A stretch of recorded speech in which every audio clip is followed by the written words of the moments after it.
শিষে দিবেন। আপনাদের গ্যাস, বিদ্যুৎ, রাস্তা, স্কুল, কলেজ, মাদ্রাসা, মসজিদ, মন্দির সহ প্রতিটা জিনিস আমাদের প্রিয় নেতা আপনাদের জন্য যত কষ্টে হোক তিনি সেইগুলি পূরণ করেন।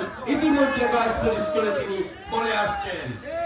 শেষ প্রান্তে বালারচর, পণ্ডিতপাড়া, শানের বাড়ি, মাঝের চর এবং গয়েশপুর স্কুল হয়ে আমরা সর্বশেষ প্রান্তে যেখানে এসে পৌঁছেছি সেই জায়গাটা হচ্ছে আমাদের শ্রদ্ধ নেতা ডক্টর মঈন খান সাহেবের পিতা মরহুম আব্দুল মোমেন খান সাহেবের সেই জন্মভূমিতে এসে আজকে আমরা এই পথসভার শেষ সমাবেশে এসে আমরা উপস্থিত সারের সঙ্গে হতে পেরে আমরা অত্যন্ত গর্ববোধ করি। আমাদের এই চৌনগুর্দি জিনারদি ইউনিয়ন সেটা আমাদের কাছে অত্যন্ত গর্বের জায়গা, কারণ যেই জায়গাতে জন্ম হয়েছে বিএনপির প্রতিষ্ঠাতা জিয়া রহমানের সহকর্মী মরহুম আব্দুল মোমেন খান সাহেবের জন্ম এই চৌনগুর্দি গ্রামে, আমরা অত্যন্ত গর্ববোধ করি।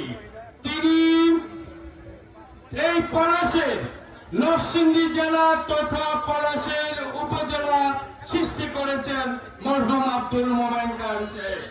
ওনার আত্মার বিদায়, আত্মার মাগফিরাত কামনা করছি।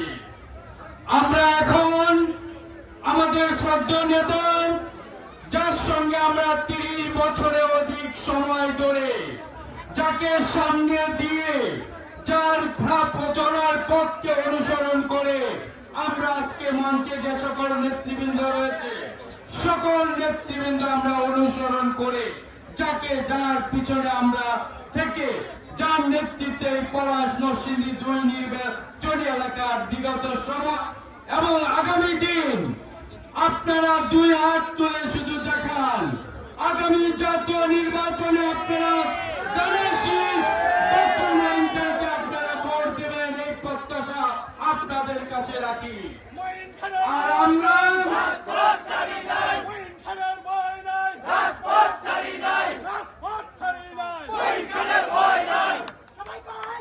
আপনাদের সামনে এসেছি, আমরা যাকে আমরা শ্রদ্ধার সঙ্গে স্মরণ করি বিএনপির সর্বোচ্চ ফোরামের জাতীয় স্থায়ী কমিটির সম্মানিত সদস্য, সেই সদস্য বেগম খালেদা জিয়ার সঙ্গে যিনি কাজ করেন ভারপ্রাপ্ত চেয়ারম্যান জনাব তারেক রহমানের পরামর্শ নিয়ে যিনি বিএনপিকে 28 অক্টোবর সারা বাংলাদেশ যখন স্তব্ধ হয়ে গিয়েছিল সেদিন আপনাদের এই চৌনগুর্দি সন্তান, কৃতি সন্তান ডক্টর আব্দুল মোমেন খান সেদিন বিএনপির পতাকা সেদিন ঢাকা শহর সহ সারা বাংলাদেশে উড়িয়ে তুলে ধরেছিলেন।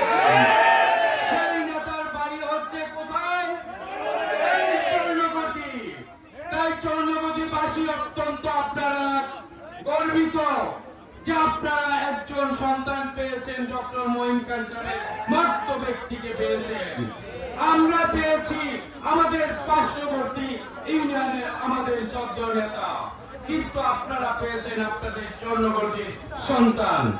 তাই আমি বলবো আপনারা আগামী দিন শুধু একটি ধানের শীষ প্রতীকে একটি ভোট দিবেন।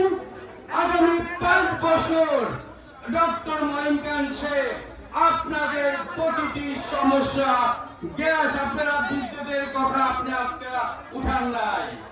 আজকে আমাদের প্রিয় নেতা বলেছেন এই জিনিয়ারদি ইউনিয়ন রাবান পুরাতলি বাদ বরাবর সহ এবং পণ্ডিতপাড়া সহ পুরো এলাকা যখন অন্ধকার ছিল জিনিয়ারদি ইউনিয়ন সেদিন, কিন্তু জিনিয়ারদিতে বিদ্যুৎ আমাদের প্রিয় নেতা ডক্টর মঈন খান সেদিন বিদ্যুৎ সংযোগ করে দিয়েছিলেন শতবার।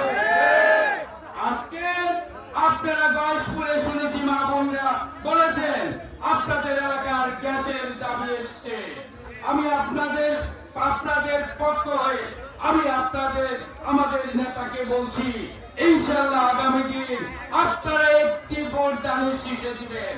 আপনাদের গ্যাস, বিদ্যুৎ, রাস্তা, স্কুল, কলেজ, মাদ্রাসা, মসজিদ, মন্দির সহ প্রতিটা জিনিস আমাদের প্রিয় নেতা আপনাদের জন্য যত কষ্টের হোক তিনি সেইগুলি পূরণ করেন, ইতিমধ্যে গাছ পরিষ্কারে তিনি বলে আসছেন।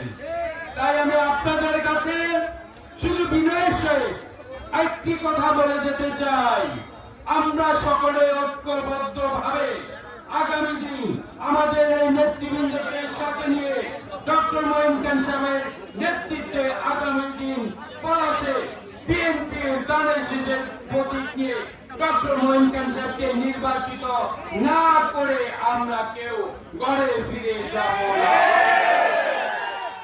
আবার আরেকটি ঘোষণা আমি বলতে চাই, আমার 2018 সালে যখন এই চন্দ্রপুর দ্বীপ থেকে আমরা পলাশের উদ্দেশ্যে 24শে ডিসেম্বর আমরা যখন মিছিল পায়ে হেঁটে যাত্রা শুরু করেছিলাম, সেদিন শানের বাড়িতে আমাদের পুলিশ আওয়ামী লীগ মিলে আমাদেরকে সেই মিছিল বন্ধ করে দিয়েছিল।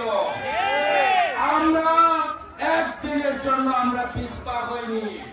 আমরা আগামী দিন 2026 সালের নির্বাচনে ইনশাল্লাহ সেই উপজেলা চত্বরে আমাকে মেরে ডক্টর মঈন খান সাহেবের হাত থেকে ছিনিয়ে নিয়ে আমাকে তারা মৃত্যুর মুখে ধাবিত করেছিল। আপনাদের দোয়ায় বেঁচে আসছি। কেন 2026 সালে আমাদের শ্রদ্ধ নেতাকে আমরা এমপি বানিয়ে পলাশ উপজেলার চত্বরে সর্বপ্রথম আমরা ফুল দিয়ে বরণ করব। এটাই হলো আমাদের সংস্কার। সেই দিনটি পর্যন্ত আমরা সকলকে নিয়ে যেন একসঙ্গে থাকতে পারি।